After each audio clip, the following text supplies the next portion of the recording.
ఆయనకి అక్క చెల్లెళ్ళు అన్నదమ్ములు ఉన్నారన్న సంగతి తెలిసింది ఏబుకి. ఎడిపోయారు వాళ్ళు ఏబు అగచాట్ల పర్వంలో.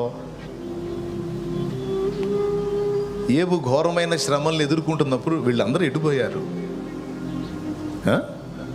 ఉన్నారు కదా, మరి ఎందుకని ఏబుని ఆదరించలేదు?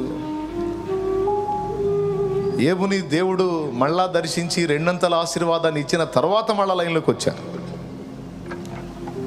అంటే మనం ఎదుర్కొనే శోధనల్లో అది కూడా ఒక భాగం. మనల్ని దేవుడు శుద్ధీకరణకు అప్పగించినప్పుడు, దేవుడు మనల్ని శ్రమల కొలిమిలో ఉంచి శుద్ధ సువర్ణంగా చేయాలని తలంచినప్పుడు